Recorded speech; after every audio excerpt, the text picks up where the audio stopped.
প্রিয়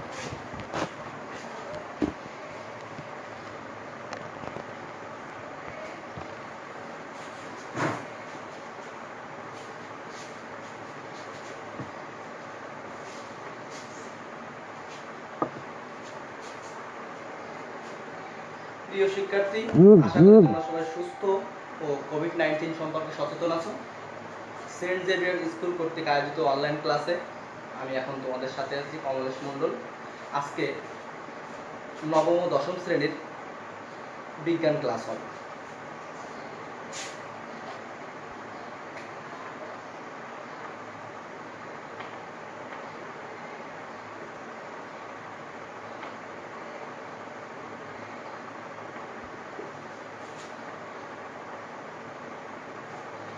আর আজকে আমরা আলোচনা করব ষষ্ঠ অধ্যায় পলিমার।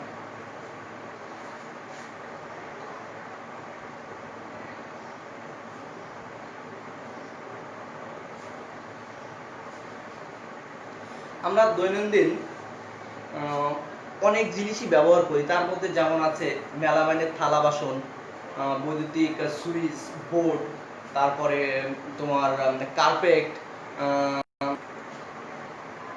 সুতি কাপড়, পলিথিনের ব্যাগ, পাটের ব্যাগ, রাবার, লাইলন, এগুলো সবই পলিমার।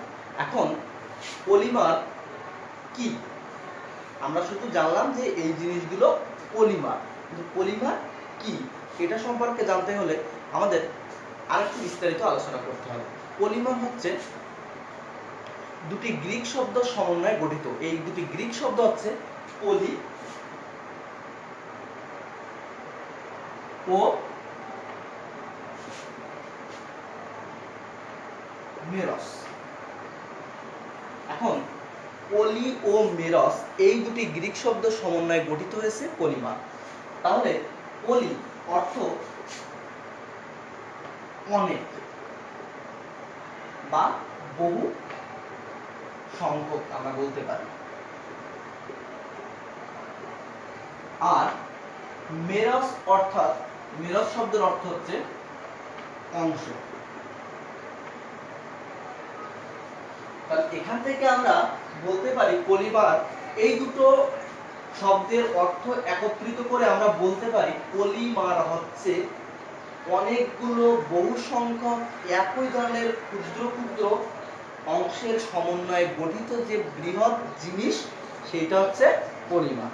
তাহলে পলিমার হচ্ছে অনেকগুলো বহু সংখ্যক একই ধরনের ক্ষুদ্র ক্ষুদ্র অংশের সমন্বয়ে গঠিত বস্তু বা জিনিসই হচ্ছে পলিমার। পলিমার আমরা একটা উদাহরণ নিতে পারি। সচরাচর আমাদের দেখা যায় লোহার শিকল আমরা চিনি। এই লোহার শিকলটা কিভাবে তৈরি হয়? লোহার শিকলটা দেখা যাচ্ছে ক্ষুদ্র ক্ষুদ্র লোহার রিং অথবা ছোট ছোট শিকল থেকে, জাস্ট এরকম। আমার মনে হয় লোহার শিকলটা এরকমই দেখতে। এখন এখানে এই যে ক্ষুদ্র ক্ষুদ্র লোহার শিকল একসাথে যুক্ত হয়ে একটা বড় শিকল তৈরি হয়েছে। এই বড় লোহার শিকলটাই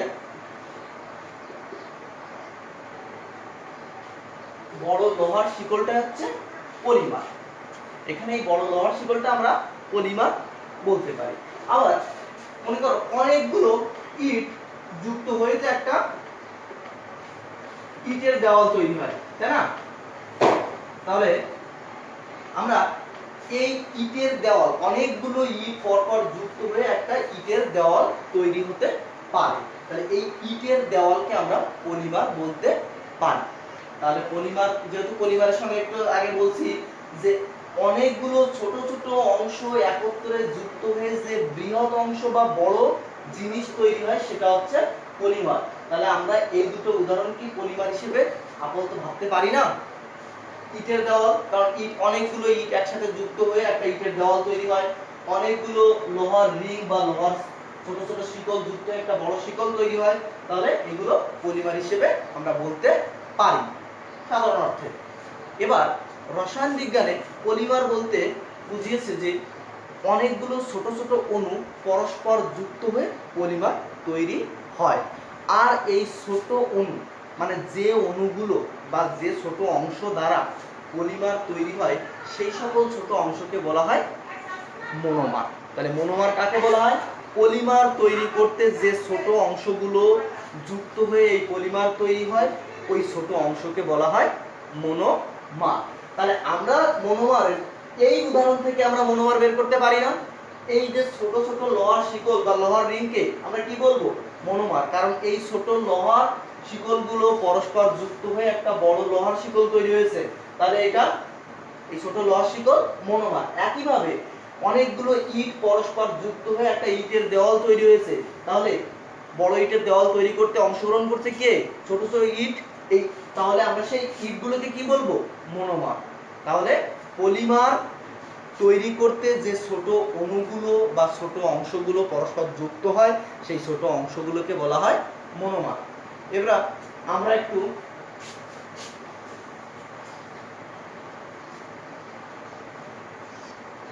আমাদের দৈনন্দিন ব্যবহারযোগ্য যে জিনিসগুলো একটু আগে উদাহরণ দিলাম তার দুই একটা মনোমার সম্পর্কে আলোচনা করি। যেমন একটু আগে আমি বলছি পলিথিনের কথা, পলিথিন একটা মনোমার। তাহলে পলিথিন যদি মনোমার হয়, পলিথিন একটু আগে আমি বলছি পলিথিন একটি পলিমার। তাহলে পলিথিন যদি পলিমার হয় তাহলে পলিথিনের অবশ্যই মনোমার আছে। আর এই পলিথিনের মনোমার সম্পর্কে আমরা একটু হালকা ধারণা নিই। কারণ পলিমার হতে হলে তার অবশ্যই মনোমার থাকতে হবে, কারণ পলিমার একটা বড় জিনিস, অনেকগুলো ছোট জিনিস পরস্পর যুক্ত হয়ে একটা বড় জিনিস তৈরি হয়। এটা আছে পলিমারের মূল ডেফিনিশন। তাহলে বললাম পলিথিন একটা পলিমার। এই পলিথিনটা তৈরি হয় ইথিলিন নামক এক ধরনের মনোমার থেকে। তাহলে আমি এখানে বলতে পারি ইথিলিন থেকে কি তৈরি হয়? পলিথিন। তাহলে অনেকগুলো ইথিলিন থেকে পলিমার তৈরি হয়। আমি এখানে বলতে পারি অসংখ্য ইথিলিন, অসংখ্য ইথিলিন থেকে পলিথিন তৈরি হয়। একইভাবে আমরা যে বাসাবাড়িতে পিভিসি পাইপ ব্যবহার করি, এই পিভিসি পাইপও এক ধরনের মনোমার থেকে তৈরি হয়। পিভিসি পাইপ যে মনোমার থেকে তৈরি হয় সেই মনোমারের নাম হচ্ছে ভিনাইল ক্লোরাইড। আমরা তাহলে এইভাবে লিখতে পারি না, ভিনাইল ক্লোরাইড অ্যারো দিয়ে, কারণ ভিনাইল ক্লোরাইড থেকে পিভিসি পাইপ তৈরি হয়। তাহলে এখানেও লিখতে পারি অসংখ্য ভিনাইল ক্লোরাইড, কারণ অসংখ্য ভিনাইল ক্লোরাইড পরস্পর যুক্ত হয়ে পলিথিন পিভিসি পাইপ তৈরি হয়।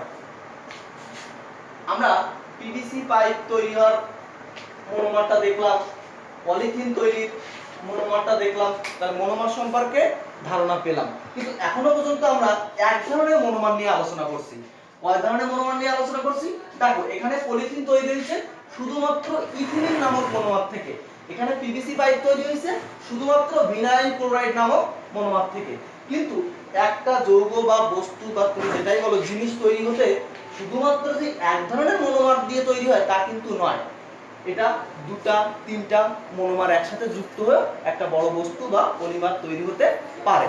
যেমন উদাহরণ হিসেবে আমরা নিতে পারি বৈদ্যুতিক সুইচ বা বৈদ্যুতিক সুইচের যে বোর্ড, এই বৈদ্যুতিক সুইচ বা সুইচের বোর্ড তৈরি হয় ব্যাকেলাইট নামক এক ধরনের পলিমার থেকে। কি ধরনের পলিমার থেকে? ব্যাকেলাইট নামক এক ধরনের পলিমার থেকে। এই ব্যাকেলাইট নামক পলিমার আবার তৈরি হয় ফেনল ও ফর্মালডিহাইড নামক দুটি মনোমার। এটা দুই ধরনের দুটো মনোমার একসাথে যুক্ত হয়ে তৈরি হবে ব্যাকেলাইট। তাহলে দুটো ভিন্ন ভিন্ন মনোমার একসাথে যুক্ত হয়ে ব্যাকেলাইট নামক পলিমার তৈরি হয়। তাহলে আমরা সেক্ষেত্রেও লিখতে পারি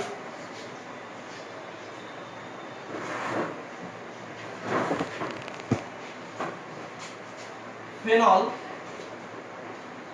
প্লাস ফর্মালডিহাইড,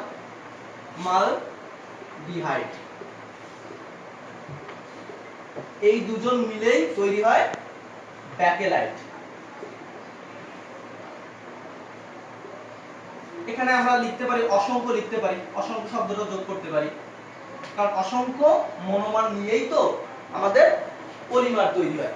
আবার আমরা বাসা বাড়িতে যে মেলামাইনের থালা বাসন ব্যবহার করি, এই মেলামাইনের থালা বাসনও তৈরি হয় মেলামাইন রেজিন নামক এক ধরনের পলিমার থেকে।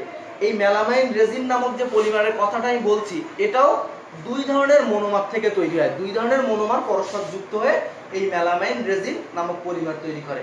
সেই দুই ধরনের রেজিন হচ্ছে মেলামাইন ও ফর্মালডিহাইড। তাহলে মেলামাইন ও ফর্মালডিহাইড নামক দুইটা মনোমার পরস্পর যুক্ত হয়ে তৈরি হয় মেলামাইন রেজিন পলিমার। যে মেলামাইন রেজিন পলিমার থেকে আমরা তৈরি করি আমাদের বাসাবাড়ির ব্যবহারযোগ্য যে মেলামাইনের থালা বাসন। তাহলে সেক্ষেত্রে আমরা এখানে লিখতে পারি মেলামাইন প্লাস ফর্মালডিহাইড। এটা থেকে কি তৈরি হয়েছে? Melamine raisin.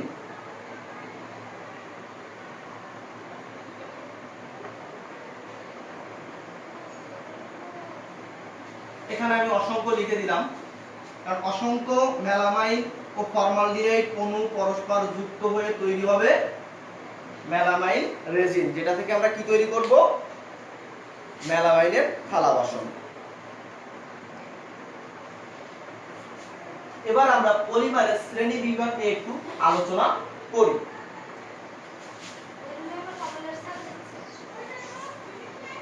প্রাকৃতিক পলিমারকে দুটি ভাগে ভাগ করা হয়েছে, একটা হচ্ছে প্রাকৃতিক পলিমার আর একটা হচ্ছে অপ্রাকৃতিক পলিমার বলতে পারি, আবার আমরা কৃত্রিম পলিমারও বলতে পারি। মানে যে পলিমারগুলো শিল্প কলকারখানায় তৈরি করা হয়, প্রকৃতিতে পাওয়া যায় না, তাদেরকে বলবো আমরা কি পলিমার?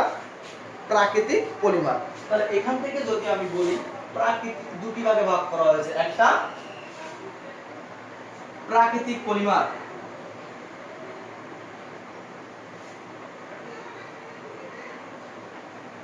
আর অপরটা কৃত্রিম পলিমার। কৃত্রিম পলিমার। তাহলে প্রাকৃতিক পলিমারে বলতে কাকে বোঝায়?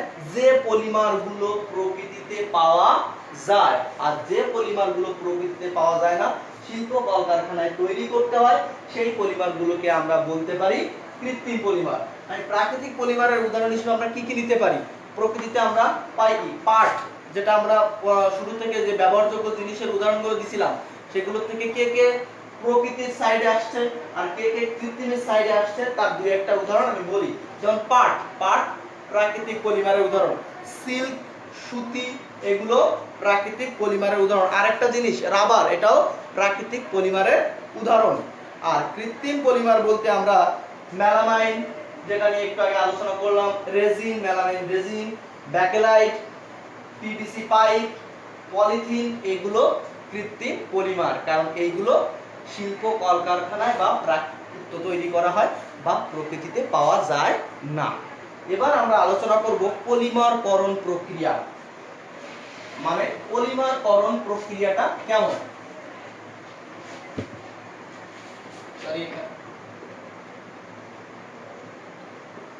পলিমারকরণ প্রক্রিয়া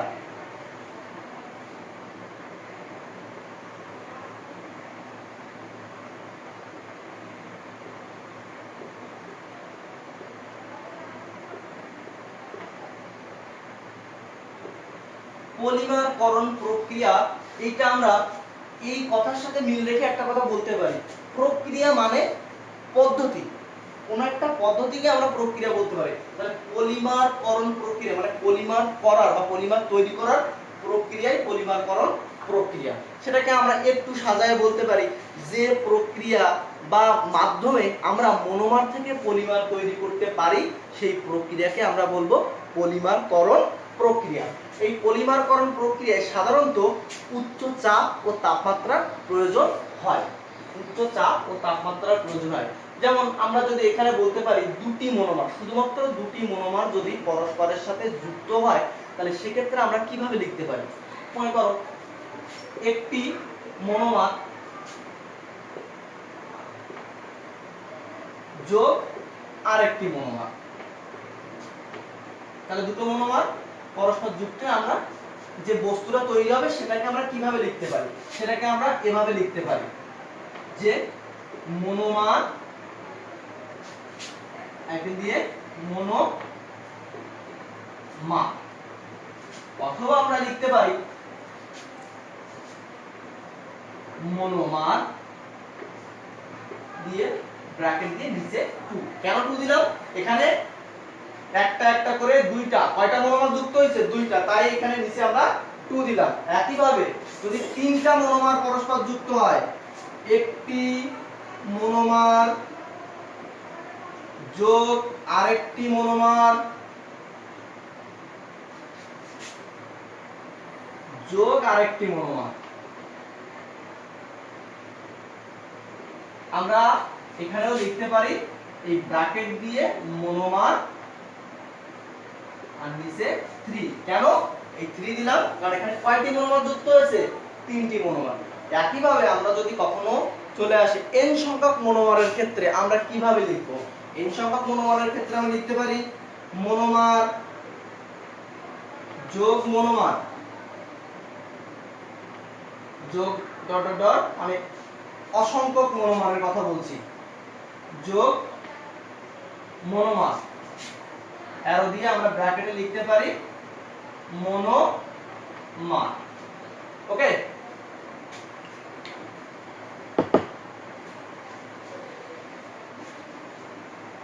তাহলে আমরা এই লেখাটা শিখলাম যে দুটো মনোমার থাকে তাহলে আমরা কিভাবে লিখব, যদি দুটো মনোমার থাকে তাহলে আমরা কিভাবে লিখব, আর যদি তিনটা মনোমার থাকে আমরা কিভাবে লিখব, যদি চারটা মনোমার থাকে সেটা আমরা লিখতে পারবো, পাঁচটা দশটা যে কয়টা মনোমার থাকে আমরা লিখতে পারবো না। একইভাবে আমরা যদি অসংখ্য মনোমার থাকে তাহলে আমরা সেটা কিভাবে লিখব সেটাও আমরা শিখলাম। এবার কথা হচ্ছে মনোমার তো আমরা লেখা শিখলাম, এবার আমরা যে উদাহরণটা দিছিলাম পলিথিন, পলিথিন কিভাবে তৈরি হয় সেটা সম্পর্কে একটু জানবো। আমরা একটু আগে বলছি পলিথিন কোন মনোমার থেকে তৈরি হয়? ইথিলিন নামক মনোমার থেকে তৈরি হয়। তাহলে ইথিলিন নামক মনোমার থেকে তৈরি হয় এবং কোন প্রক্রিয়া? কারণ যেহেতু আমাদের এখানে আমরা শিখছি পলিমারকরণ প্রক্রিয়া, তাহলে ইথিলিন থেকে পলিথিন তৈরি হয় কোন প্রক্রিয়া, মানে কি কি করলে ইথিলিন থেকে আমরা পলিথিন পাবো সেটা নিয়ে এবার একটা আলোচনা করি।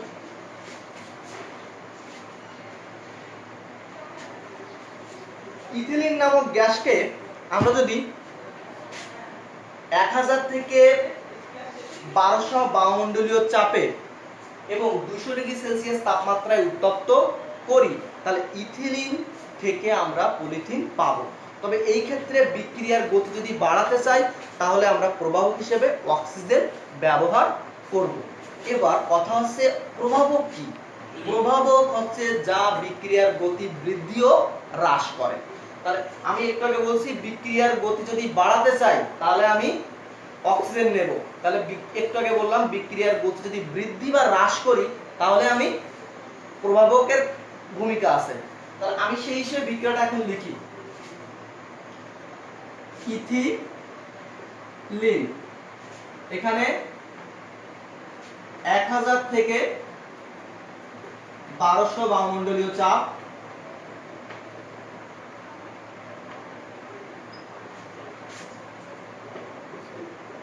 আর 200 ডিগ্রি সেলসিয়াস তাপমাত্রা, আর প্রভাবক ছিল অক্সিজেন।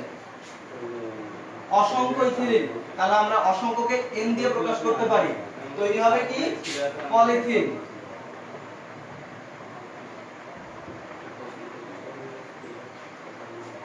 তাহলে এখানে প্রভাবক ব্যবহার করছি কেন? বিক্রিয়ার গতি বাড়ানোর জন্য। আবার বিক্রিয়ার গতি হ্রাস করতেও প্রভাবক ব্যবহার হয়, কিন্তু আমাদের অত বিস্তারিত জেনে আপাতত এটুকু জানলে হবে যে এখানে অক্সিজেন ব্যবহার করছি এই বিক্রিয়াটার গতি বাড়ানোর জন্য। অক্সিজেন ব্যবহার নাও করলে এই বিক্রিয়া হবে, তবে সেক্ষেত্রে বিক্রিয়ার গতিটা ধীর গতি হবে।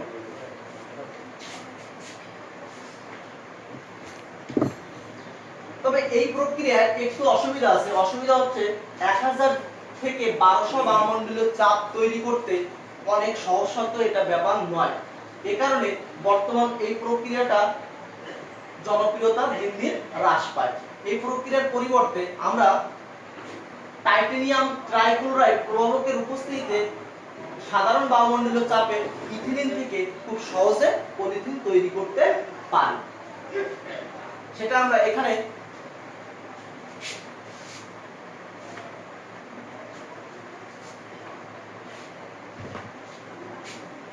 সাধারণ বায়ুমণ্ডলীয় চাপ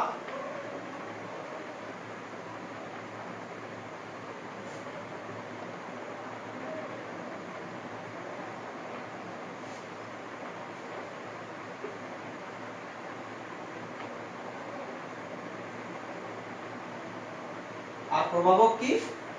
টাইটানিয়াম ট্রাইক্লোরাইড। এটাকে বলা হয় টাইটানিয়াম ট্রাইক্লোরাইড। তাহলে ইথিলিন থেকে আমরা সাধারণ বায়ুমণ্ডলীয় চাপে, তার মানে খুব সহজে কি ব্যবহার করে? টাইটানিয়াম ট্রাইক্লোরাইড প্রভাবক ব্যবহার করে পলিথিন তৈরি করতে পারি। এটাকে আমরা শুধু বাংলায় না লিখে সংক্ষেপ আকারেও বিক্রিয়াটা দেখাতে পারি। বিক্রিয়াটা এমন হবে CH2 ডাবল বন্ড CH2, এইটা হচ্ছে ইথিলিনের সংকেত। আর N সংখ্যক ইথিলিন মানে অসংখ্য ইথিলিন মনোমার থেকে তৈরি হবে কি? পলিমার। আমরা পূর্বে সেই বিক্রিয়াটা একটু দেখাই দিই।